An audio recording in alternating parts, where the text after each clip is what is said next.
الله أكبر.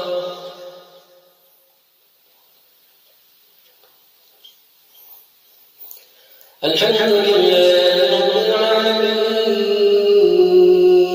الرحمن الرحيم مالك يوم الدين إياك نعبد وإياك نستعين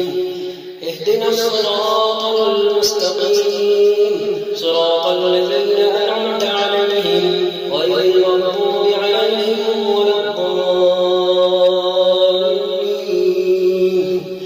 آمين. وما لنا أعبد الذي فطرني وإليه ترجعون أأتخذ من دونه آلهة إن يردني الرحمن بضر لا تغني عني شفاعتهم شيئا ولا ينقذون إني إذا لفي ضلال مبين إني آمنت بربكم فاسمعون قيل ادخلوا الجنة قال يا ليت قومي يعلمون بما غفر لي ربي وجعلني من المكرمين وما أنزلنا على قومه من بعده من جند من السماء وما كنا منزلين إن كانت إلا صيحة واحدة فإذا هم خامدون يا حسرة على العباد ما يأتيهم من رسول إلا كانوا به يستهزئون ألم يروا كم أهلكنا قبلهم من القرون أنهم إليهم لا يرجعون وإن كل لما جميع لدينا محضرون وآية لهم الأرض الميتة أحييناها وأخرجنا منها حبا فمنه يأكلون وجعلنا فيها جنات من نخيل وأعناب وفجرنا فيها من العيون ليأكلوا من ثمره وما عملته أيديهم أفلا يشكرون سبحان الذي خلق الأزواج كلها مما تنبت الأرض ومن أنفسهم ومما لا يعلمون وآية لهم الليل نسلخ منه النهار فإذا هم مظلمون والشمس تجري لمستقر لها ذلك تقدير العزيز العليم والقمر قدرناه منازل حتى عاد كالعرجون القديم لا الشمس ينبغي لها أن تدرك القمر والليل سابق النهار وكل في فلك يسبحون وآية لهم أنا حملنا ذريتهم في الفلك المشحون وخلقنا لهم من مثله ما يركبون وإن نشأ نغرقهم فلا صريخ لهم ولا هم ينقذون إلا رحمة منا ومتاعا إلى حين وإذا قيل لهم اتقوا ما بين أيديكم وما خلفكم لعلكم ترحمون وما تأتيهم من آية من آيات ربهم إلا كانوا عنها معرضين وإذا قيل لهم أنفقوا مما رزقكم الله قال الذين كفروا للذين آمنوا أنطعم ولو يشاء الله أطعمه إن أنتم إلا في ضلال مبين ويقولون متى هذا الوعد إن كنتم صادقين لا ينظرون إلا صيحة واحدة تأخذهم وهم يخصمون فلا يستطيعون توصية ولا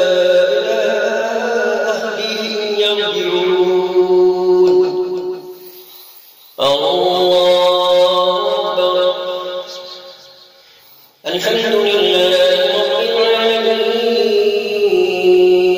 الرحمن الرحيم مالك يوم الدين إياك نعبد وإياك نستعين اهدنا الصراط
الصراط فأنى يبصرون ولو نشاء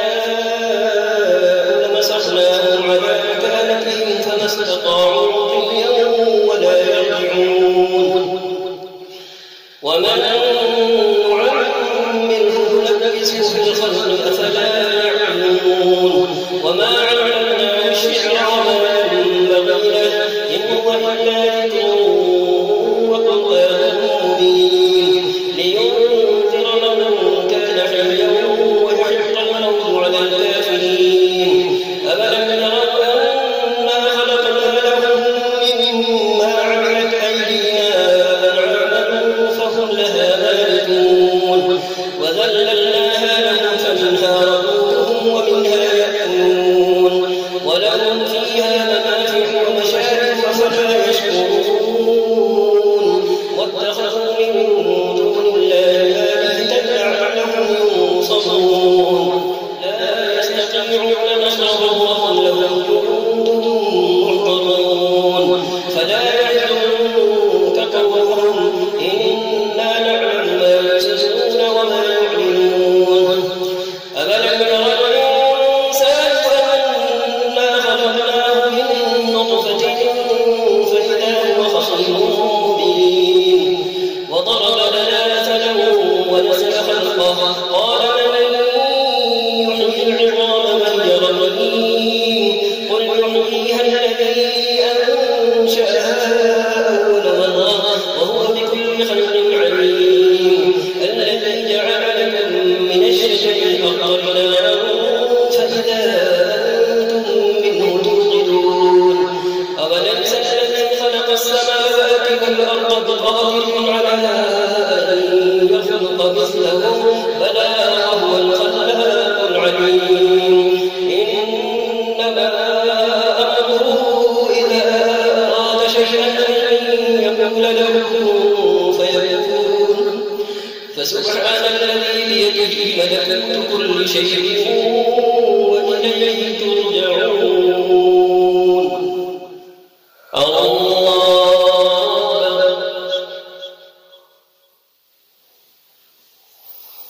الحمد لله رب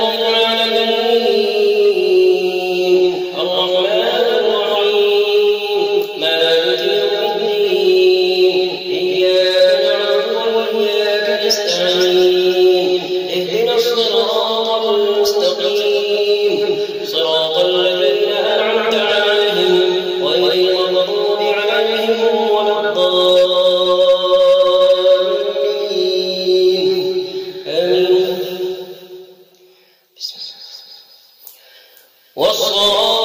والصافات صفا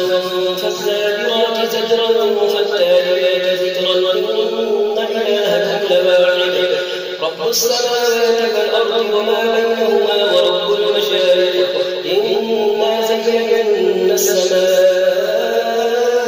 الدنيا بزينة الكواكب وحفظا من كل شيطان مارد لا يستمعون إلى الملأ الأعلى ويؤفون من كل جانب دحورا ولهم عذاب واصب إلا من خطف الخطفة فأتبعه شهاب ثاقب فاستفتهم أهم أشد خلقا أم من خلقنا إنا خلقناهم من طين لازب بل عبد ويسخرون وإذا ذكروا لا يذكرون بل عبد ويسخرون وإذا ذكروا لا يذكرون وإذا رأوا آية يستسخرون وقالوا إن هذا إلا سحر مبين أئذا متنا وكنا ترابا وعظاما أئنا لمبعوثون أو آباؤنا الأولون قل نعم وأنتم داخلون فإنما هي زجرة واحدة فإذا هم ينظرون وقالوا يا ويلنا هذا يوم الدين هذا يوم الفصل الذي كنتم به تكذبون احشروا الذين ظلموا وأزواجهم وما كانوا يعبدون من دون الله فاهدوهم إلى صراط الجحيم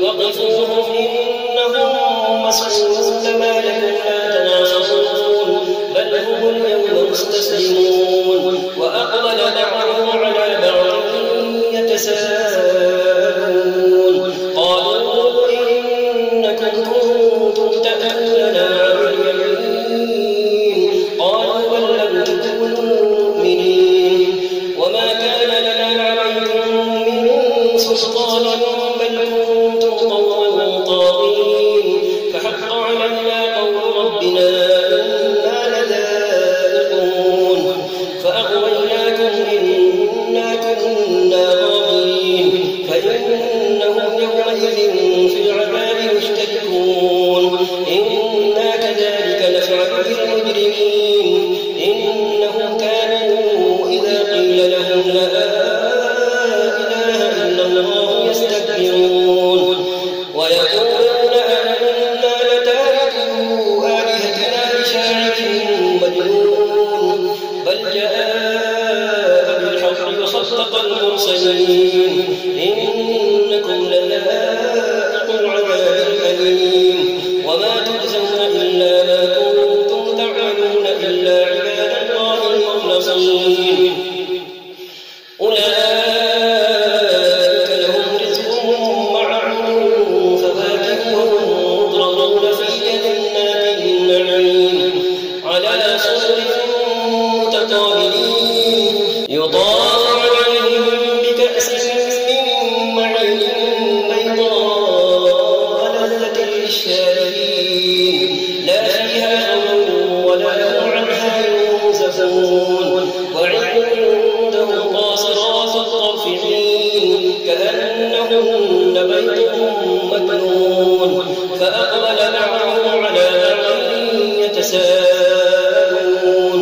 قال قائل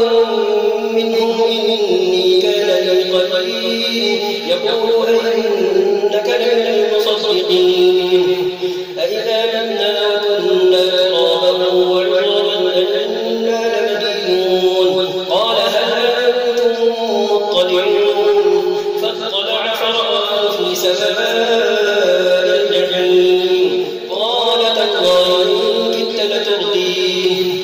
ولولا نعمة ربي لكنت من المحضرين أفما نحن بميتين إلا موتتنا الأولى وما نحن بمعذبين إن هذا لهو الفوز العظيم لمثل هذا فليعمل العاملون أذلك خير نزلا أم شجرة الزقوم إنا جعلناها فتنة للظالمين إنها شجرة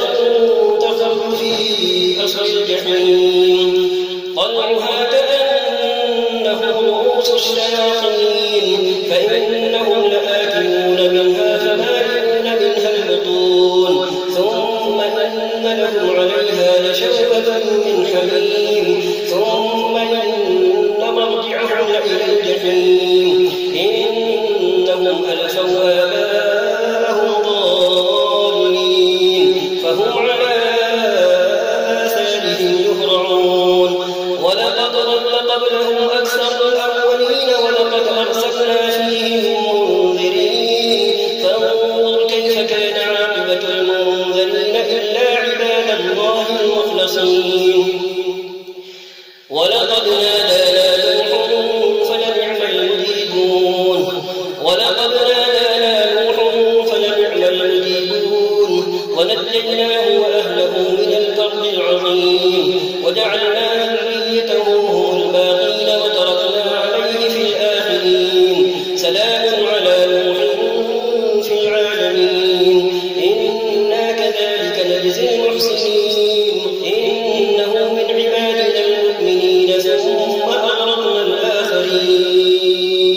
فما ظنكم برب العالمين فنظر نظرة في النجوم فقال إني سقيم فتولوا عنه مدبرين فراغ إلى آلهتهم فقال ألا تأكلون ما لكم لا تنطقون فراغ عليهم ضربا باليمين فأقبلوا إليه يزفون قال أتعبدون ما تنحتون والله خلقكم وما تعملون قالوا له بنيان فألقوه في الجحيم فأرادوا به كيدا فجعلناه الأسفلين وقال إني ذاهب إلى ربي سيهدين رب هب لي من الصالحين فبشرناه بغلام حليم فلما بلغ معه السعي قال يا بني إني أرى في المنام أني أذبحك فانظر ماذا ترى قال يا أبت افعل ما تؤمر ستجدني إن شاء الله من الصابرين فلما أسلما وتله للجبين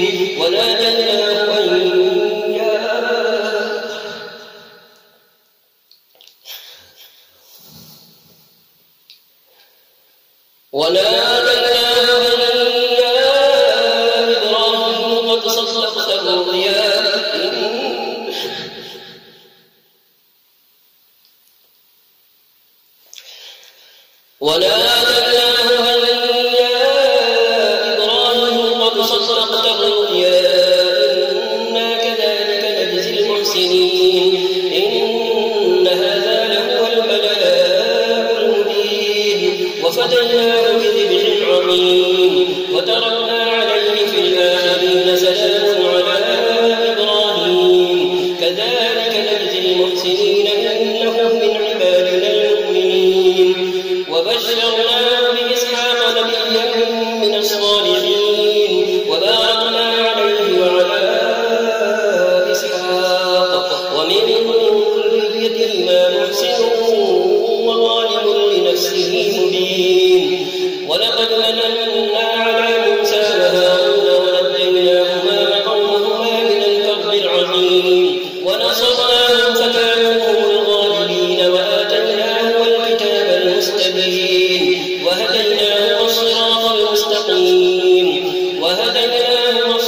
المستقيم وتركنا عليهما في الآخرين سلام على موسى وهارون إنا كذلك نجزي المحسنين إنهما من عبادنا المؤمنين وإن إلياس لمن المرسلين إذ قال لقومه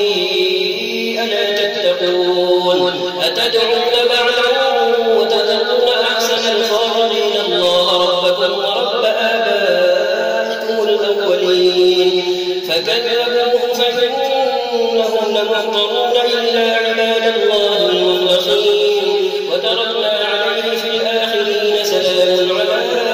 الياسين إنا كذلك نجزي المحسنين إنه من عبادنا المؤمنين وإن لوطا لمن المرسلين إذ نجيناه وأهله أجمعين إلا عجوزا في الغابرين ثم دمرنا الآخرين وإنكم لتمرون عليهم مصبحين وبالليل أفلا تعقلون وإن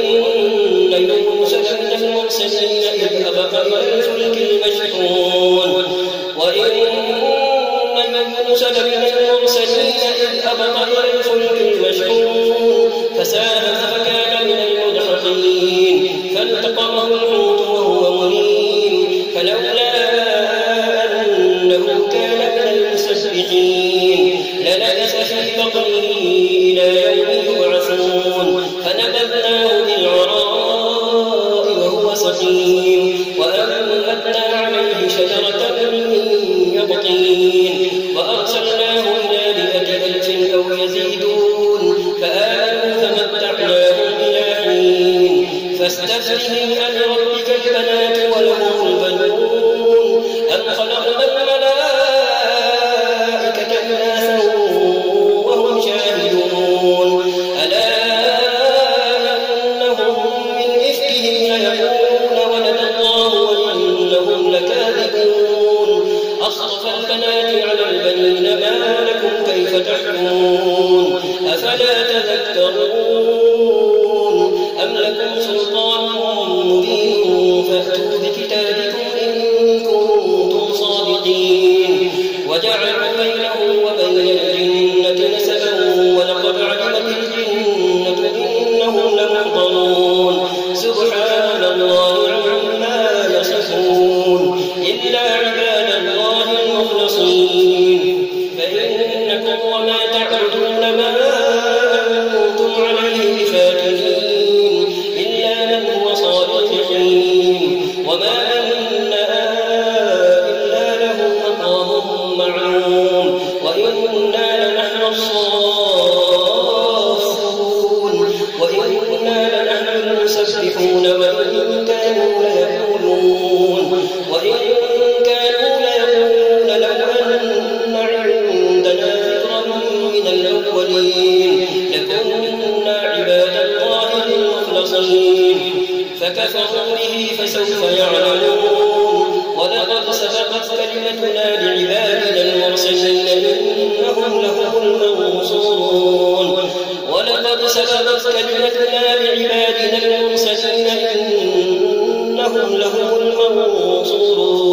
وإن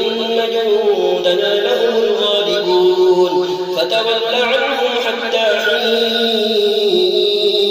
وأبصرهم فسوف يبصرون أفبعذابنا يستعجلون فإذا نزل بساحتهم فساء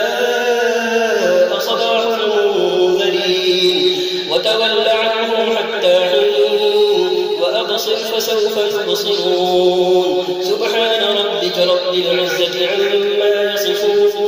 وسلام على المرسلين والحمد لله رب العالمين. الله أكبر.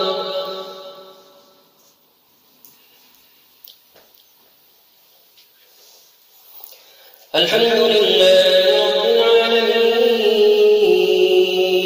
الرحمن الرحيم مالك يوم الدين إياك نعبد وإياك نستعين اهدنا الصراط المستقيم صراط الذين أنعمت عليهم غير المغضوب عليهم ولا الضالين آمين.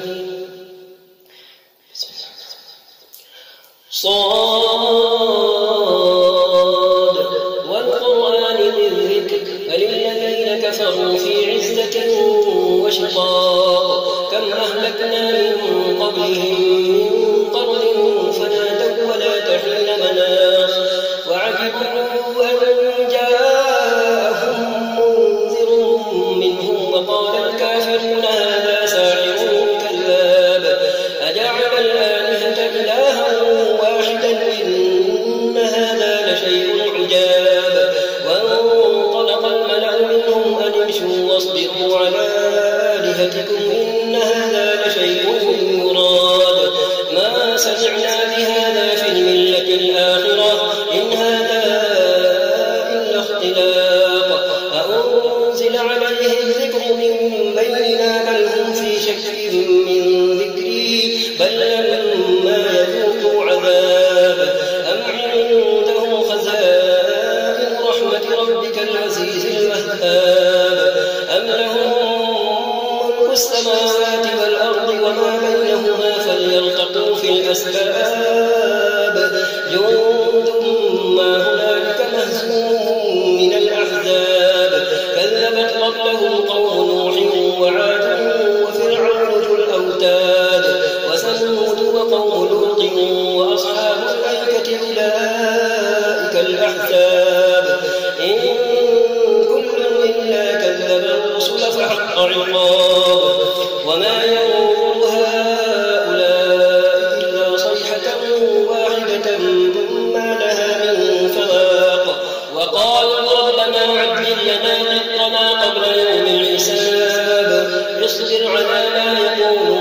واذكر عبدنا داود ذا الأيد إنه أواب إنا سخرنا الجبال معه يسبحن بالعشي والإشراق والطير محشورة كل له أواب وشددنا ملكه وآتيناه الحكمة وفصل الخطاب وهل أتاك نبأ الخصم إذ تسوروا المحراب إذ دخلوا على داود ففزع منهم قالوا لا تخف خصمان بغى بعضنا على بعض فاحكم بيننا بالحق ولا تشطط واهدنا إلى سواء الصراط إن هذا أخي له 99 نعجة ولي نعجة واحدة فقال أكفلنيها وعزني في الخطاب قال لقد ظلمك بسؤال نعجتك إلى نعاجه وإن كثيرا من الخلطاء ليبغي بعضهم على بعض إلا الذين آمنوا وعملوا الصالحات وقليل ما هم وظن داود أنما فتناه فاستغفر ربه وخر راكعا وأناب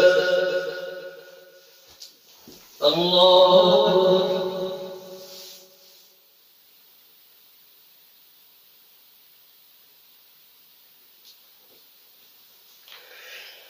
أكبر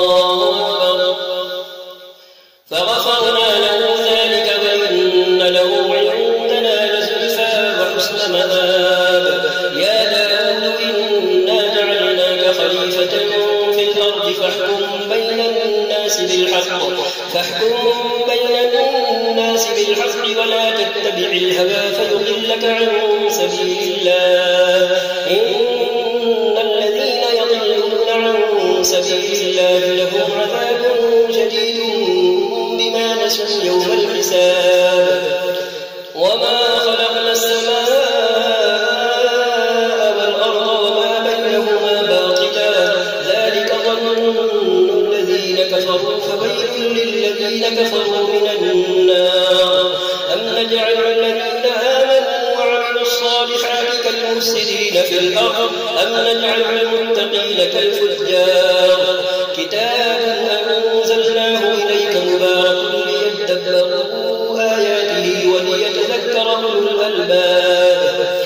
ووهبنا لداود سليمان نعم العبد إنه أواب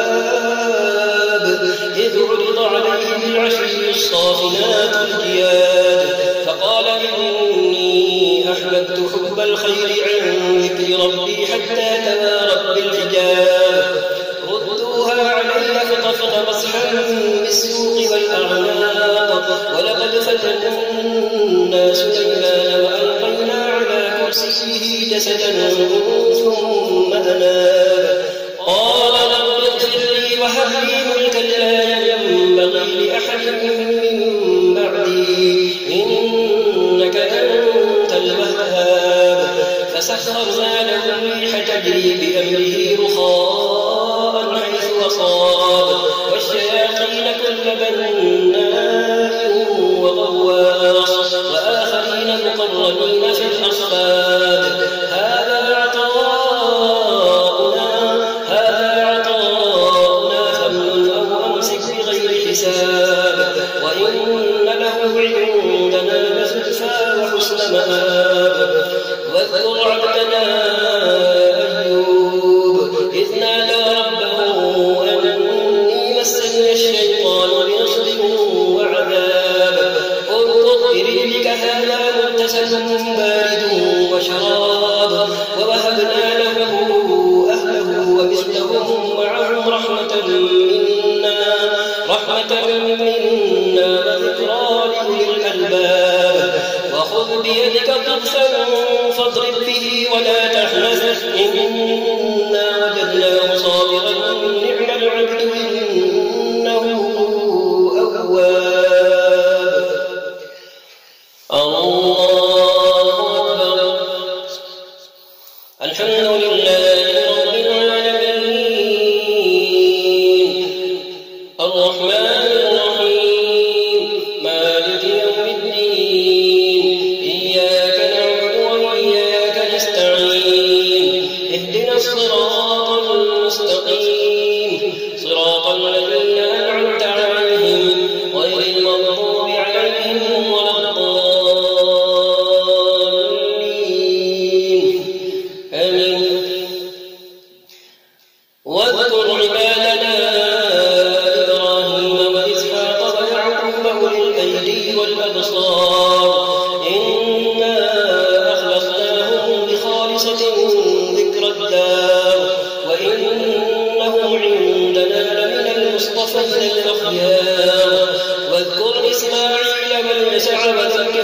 كل من الأخيار هذا ذكر وإن للمتقين لحسن مآب جنات عدن مفتحة لهم الأبواب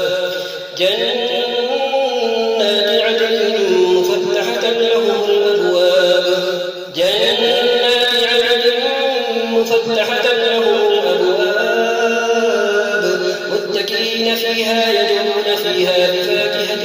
كثيرة وشراب وعندهم قاصرات الطرف أتراب هذا ما توعدون ليوم الحساب إن هذا لرزقنا ما له من نفاد هذا وإن للطاغين لشر مآب جهنم يصلونها فبئس المهاد هذا فليذوقوه حميم وغساق وآخر من شكله أزواج هذا فخر مقتحم معكم لا مرحبا بهم إنهم صالوا النار قالوا بل أنتم لا مرحبا بكم أنتم قدمتموه لنا فبئس القرار قالوا ربنا من قدم لنا هذا فزده عذابا ضعفا في النار وقالوا ما لنا لا نرى رجالا كنا نعدهم من الأشرار اتخذناهم سخريا أم زاغت عنهم الأبصار إن ذلك لحق تخاصم أهل النار قل إنما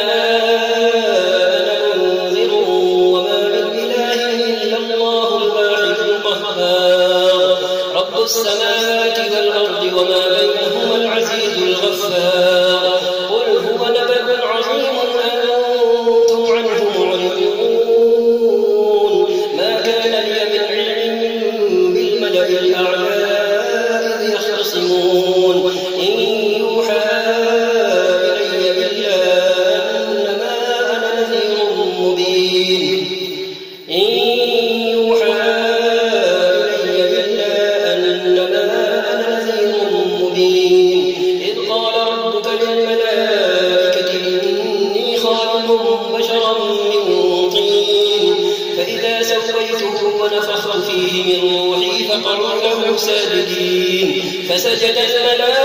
الملائكة كلهم أجمعون إلا إبليس استكبر وكان من الكافرين قال يا إبليس ما منعك أن تسجد لما خلقت بيدي أستكبرت أم كنت من العالمين قال أنا خير منه خلقتني من نار وخلقته من طين قال فاخرج منها فإنك رجيم وإن عليك لعنتي إلى يوم الدين قال رب فأنظرني إلى يوم يبعثون قال فإنك من المنظرين إلى يوم الوقت المعلوم قال فبعزتك لأغوينهم أجمعين إلا عبادك منهم المخلصين قال فالحق والحق أقول لأملأن جهنم منك وممن تبعك منهم أجمعين قل ما أسألكم عليه من أجر وما أنا من المتكلفين إن هو إلا ذكر للعالمين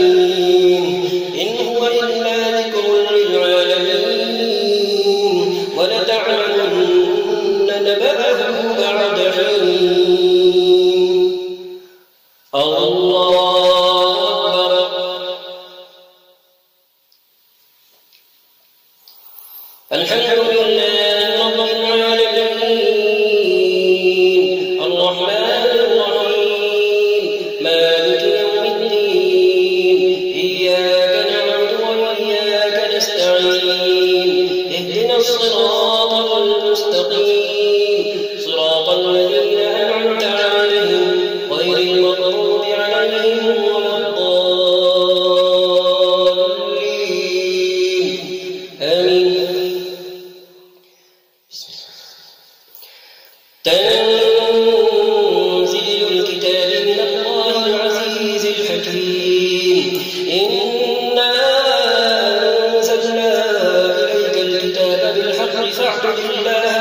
ألا لله الدين الخالص والذين اتخذوا من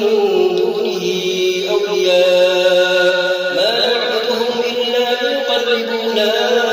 إلى الله زلفى إن الله يحكم بينهم فيما هم فيه يختلفون إن الله لا يهدي من هو كاذب كفار لو أراد الله أن يتخذ ولدا لاصطفى مما يخلق ما يشاء سبحانه هو الله الواحد القهار خلق السماوات والأرض بالحق يكور الليل على النهار ويكور النهار على الليل وسخر الشمس والقمر كل يجري لأجل مسمى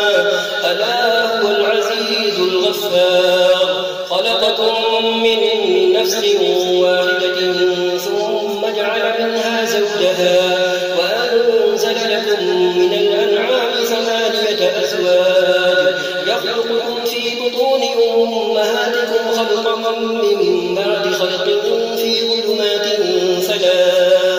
ذلكم الله ربكم له الملك لا إله إلا هو فأنا تصرفون إن تكفروا فإن الله غني عنكم ولا يرضى لعباده الكفر وإن تشكروا يرضه لكم ولا تزر وازرة وزر أخرى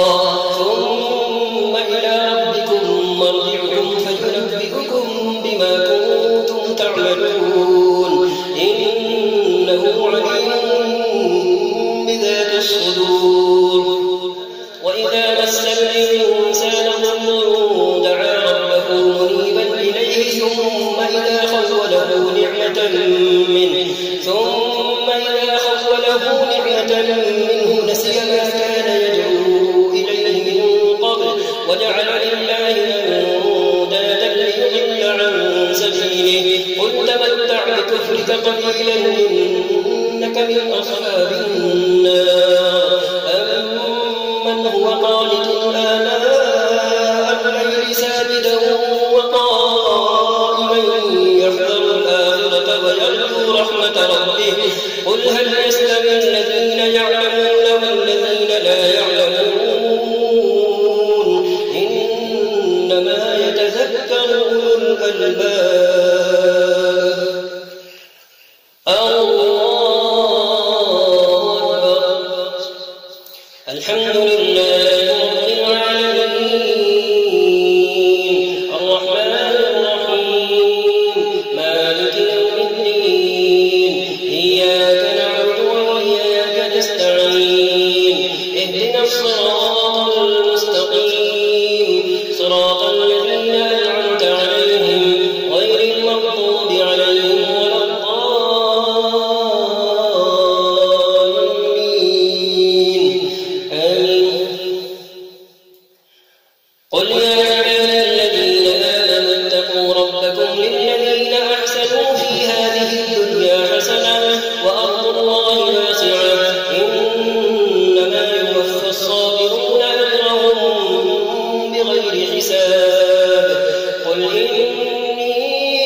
أمرت أن أعبد الله مخلصا له الدين وأمرت لأن أكون أول المسلمين قل إني أخاف إن عصيت ربي عذاب يوم عظيم قل الله أعبد مخلصا له ديني فاعبدوا ما شئتم من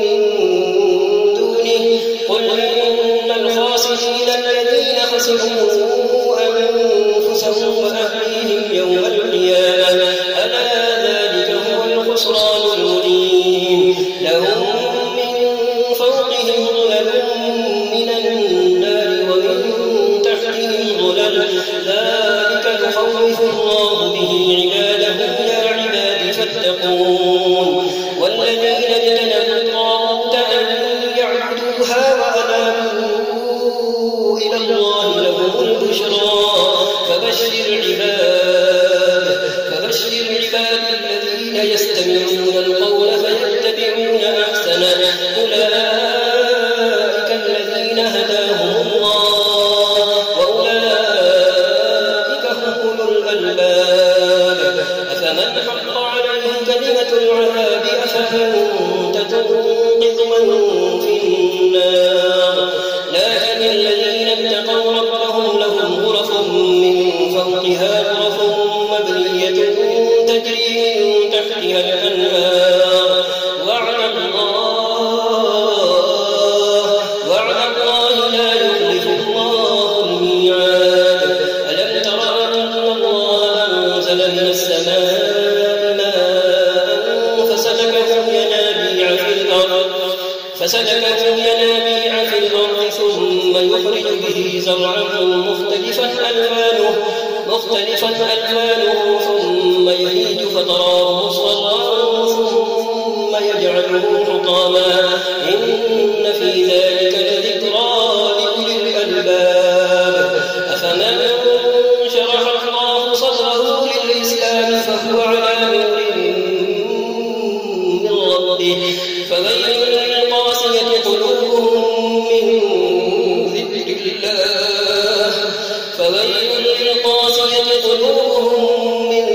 ذكر الله أولئك في ضلال مبين الله نزل أحسن الحديث كتابا متشابها مثانية تقشعر منه جلود الذين يخشون ربهم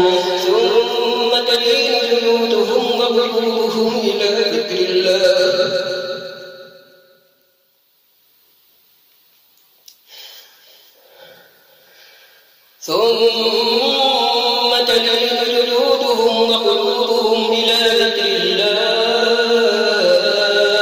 ذلك هدى الله يهدي به من يشاء ومن يضلل الله فما له من هاد أفمن يتقي بوجهه سوء العذاب يوم القيامة وقيل للظالمين ذوقوا ما كنتم تكسبون كذب الذين من قبلهم فأتاهم العذاب من حيث لا يشعرون فأذاقهم الله الخزي في الحياة الدنيا ولعذاب الآخرة أكبر لو كانوا يعلمون ولقد ضربنا للناس في هذا القرآن من كل مثل لعلهم يتذكرون قرآنا عربيا غير ذي عوج لعلهم يتقون ضرب الله مثلا رجلا فيه شركاء متشاكسون ورجلا سلما لرجل هل يستويان مثلا الحمد لله بل أكثرهم لا يعلمون إنك ميت وإنهم ميتون ثم إنكم يوم القيامة عند ربكم تختصمون الله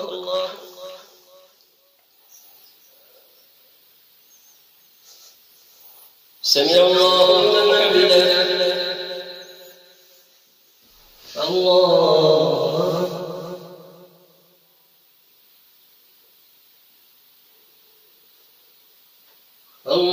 أكبر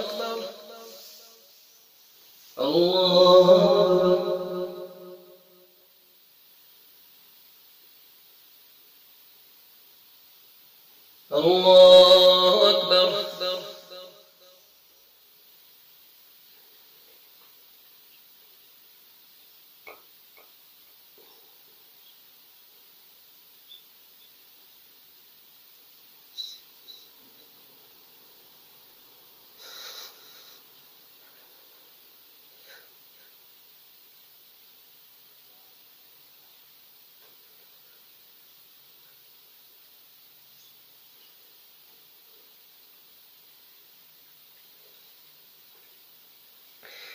السلام عليكم ورحمة الله.